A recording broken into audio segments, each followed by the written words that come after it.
Hello, friend. If you are in a couple where one or both of you is autistic or ADHD, I personally was recently diagnosed with AuDHD, there is a tension that lives within yourselves and within the partnership. And that tension is between structure and routine and predictability and spontaneity, changing the plans, the unknown. Chances are, if you're in a mixed neurotype couple, you have a different relationship with these themes than many of the people around you, and they may or may not understand the extent to which you have a hard time when some of these things are threatened. And so I wanted to make a video to show you how to use EFT tapping to sort of find your own inner answer to some of these big questions that kind of have no answer. And the backstory here is that I've been a relationship expert for years. I've been using EFT tapping to work through my own relationship challenges for years.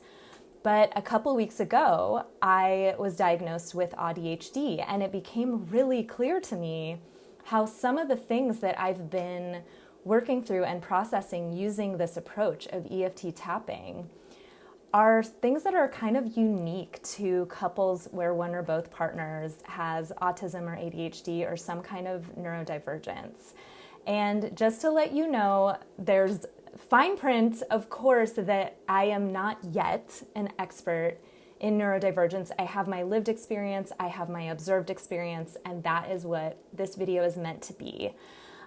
So if you are new to tapping, what you want to do is follow along with me, tap where I tap, and you can repeat the phrases after me. Now, the phrases are going to be based on general human themes. They are not necessarily literal truths, but if you have some kind of like or edginess around repeating the phrase that I'm saying, this technique is going to be relaxing and effective, even if you don't say every single word, even if you change the words, or even if you repeat the words, even if they're not literally accurate. There's not really a way to do it wrong. The idea is that you're creating this sense of like relaxing your body, but also talking about the problem in a really like bite-sized way so that you can give yourself a chance to digest and also rewire your whole like brain's experience of the issue that you're facing. And this will make more sense in a minute, but what you want to do, the reason that we make these kind of percussive movements on our body, it's similar to when we're stimming, right? Like we're playing with a fidget, and maybe we don't love meditation because it's kind of like, well, all the thoughts are still there and now I'm just staying still. Tapping is a way to kind of meet the mental buzz where it's at, sort of slow it down, but also create a sense of like space and connection to your body, which if you live in your brain like I do, can be so valuable to actually getting closer to solving a challenge. And today I want to talk in particular about the idea of almost feeling like you're building a future on quicksand, or needing to know what's happening, or feeling really discombobulated when a plan changes. Because the person that I'm married to is very spontaneous. Like, he can keep commitments, of course, like he actually can keep commitments really well. But there are times where he sees something that could be better and he wants to change the plan. Or when he wants to figure out, play by ear in the future when we get there. And there's sometimes that I'm cool with that, and sometimes where I'm like, wait, I planned everything around this thing that we were going to do. What do you mean you're pulling the rug out from under me? And I had to find my way of holding on to what was actually important to me. Because there are times where it's not just that I'm being rigid or I'm being really like uncreative. It's that like, dude, I was super excited about this plan. Can we like talk before everything changes? But then there are some times where I actually really wanted to be open to my more ADHD side of like, yeah, changing plans. I was born for this.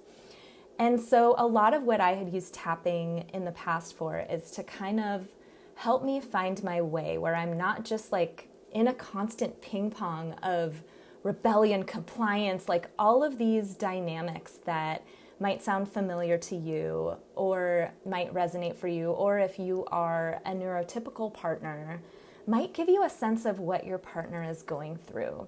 So just to give you an example, I don't know how I'm here because today we had, you know, when you have a maintenance worker window, like the plumber was coming this morning between 8 o'clock and noon. And then we also have a situation where we're planning a trip to Seattle by ear. And both of those things make it, for some reason, make it really difficult to find a sense of grounding, a sense of like, okay, the plumber's coming between 8 and noon. That means that I can do this kind of work while I wait for the call about them coming. This makes logical sense, but there's something that happens internally for people with AuDHD where it's almost like we're standing at attention and we can't really immerse or sink into a task because we have to be ready for the plumber to call. And so I wanted to do a tapping just to show you how to work through that. I think that's it. You can just follow along with me and tap where I tap and see how it feels. And we're going to start on the side of the hand here on this kind of fleshy part. You just tap like this, and then you repeat the words after me so that we create that new connection in your brain. Okay. What do you mean we're playing by ear? What do you mean we're changing the plan? That means that I have to disconnect every single connection in my brain.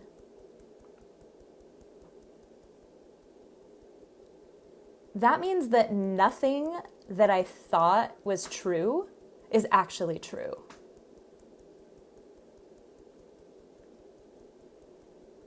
If I don't know what's happening today,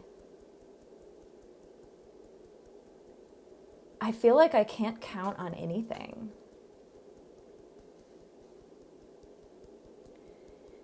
And when I say it out loud, I know it sounds ridiculous.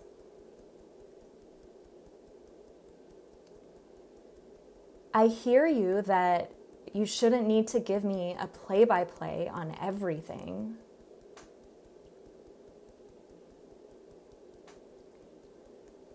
But structure makes me feel really safe.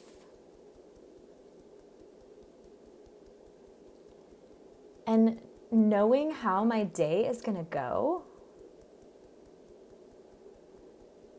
it's just like this big exhale. So when we move a part of that like it's some kind of life Tetris,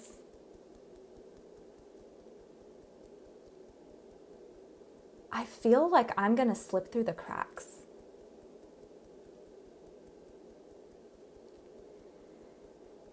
And I don't know how to ground myself. And so I just kind of shut down. And that makes me feel really disconnected from you. And it makes me feel really bad for being so rigid.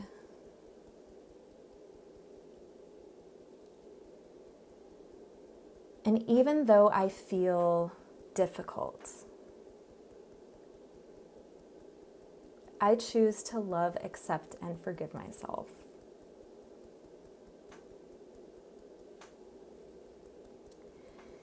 Even though I feel this need to know what's going to happen,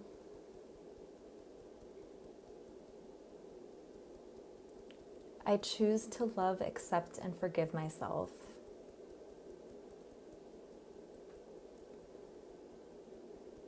And I choose to allow for some unknowns in my life, in my relationship.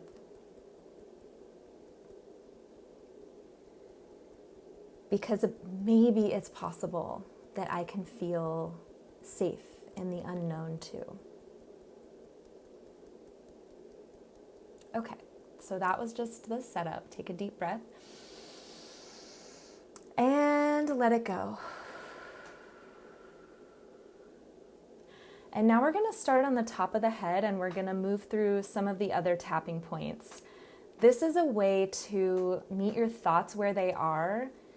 And almost, I imagine it's like emotional roto-rooter where you're like, okay, these are all my thoughts. Like, which ones of them can I get to like make the energy flow a little bit freer so that I can be myself?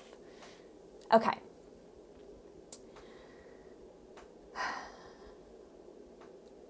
When I don't know the plan, or when I thought I knew the plan, but the plan changes, it feels like I'm building my life on quicksand.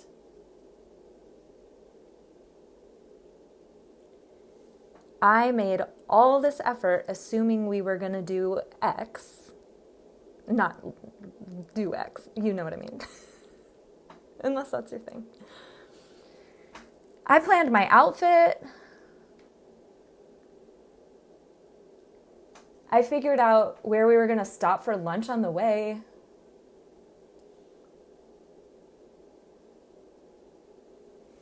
And I spent a ton of emotional energy on this.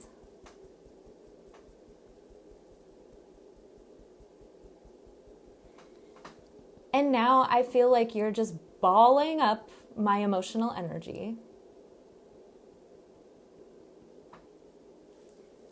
and throwing it in the trash.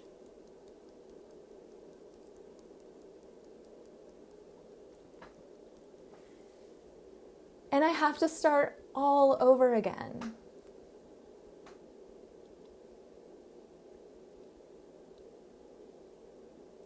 I have to build an entire new life from the very beginning.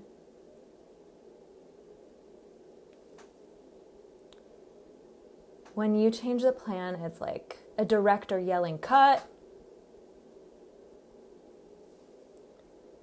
In this beautiful, safe scene that I have created for my nervous system.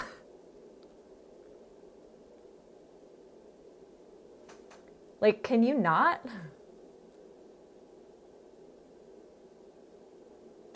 I'm walking here. And even though it's so hard for me when the plan changes,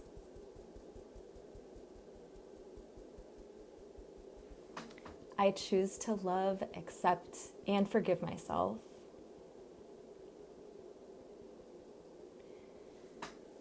And even though I get impatient with you,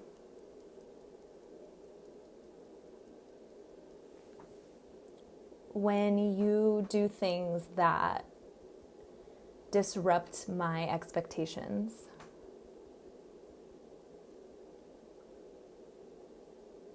I choose to love, accept, and forgive myself.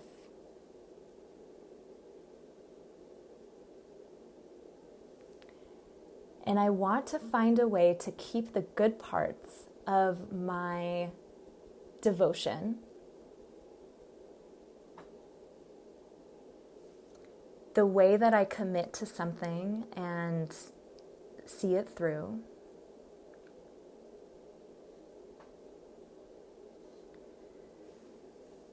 the way that I find so much safety in structure and routine.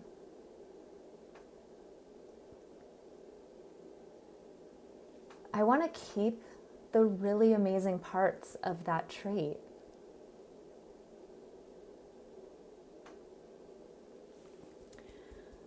But I want that safety to make me feel like I can also take some risks.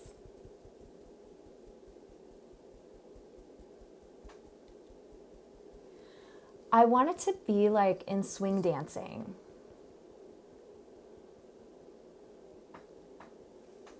When you have that basic rock step,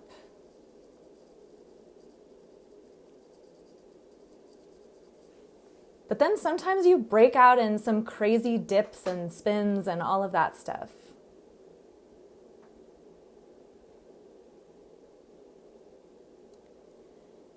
My routine is like that rock step that gets me back in touch with myself.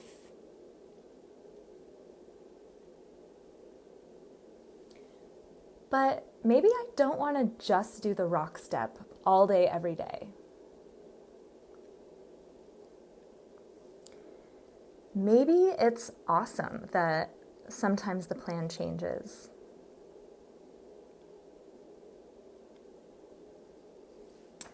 And that life be lifin'.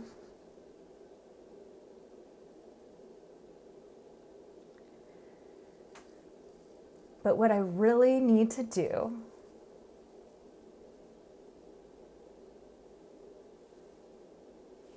is trust myself to adapt.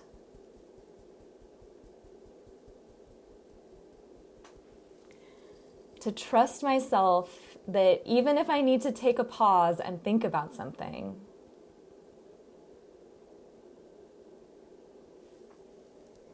that I can roll with it and figure it out.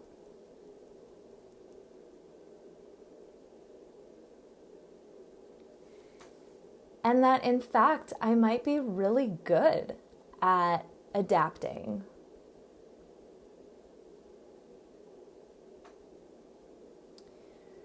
Because hello, I've already adapted to a world where I maybe haven't always felt super welcome.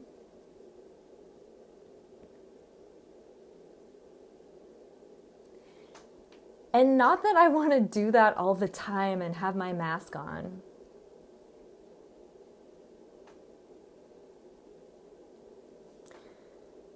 But I do want to meet my relationship and my partner in the middle.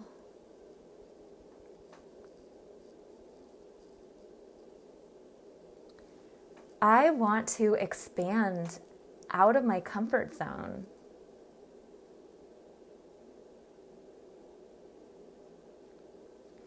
And use my amazing skills that a lot of people don't have.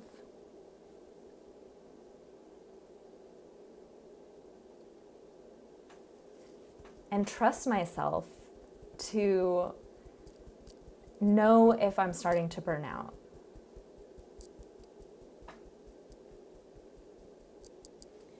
Even though it's been really hard to trust myself,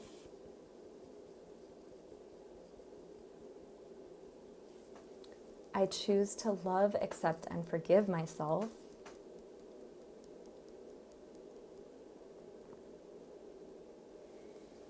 And even though it's hard for me to adapt,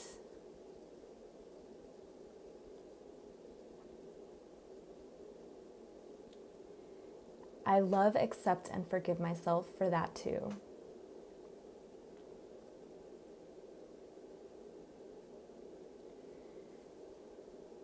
I am doing this dance between structure and spontaneity.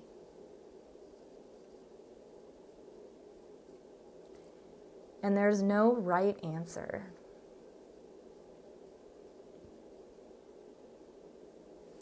Which I kind of hate.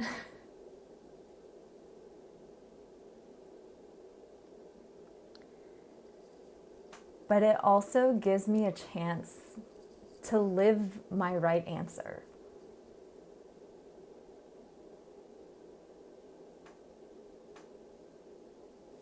To know that whatever choice I make,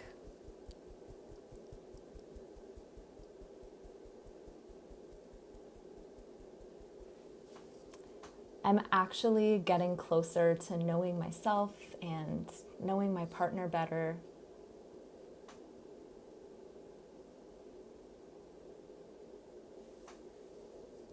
And that is a change of plans that I am okay with. Okay, let's go ahead and stop there. So take a deep breath in and let it go. So that was tapping.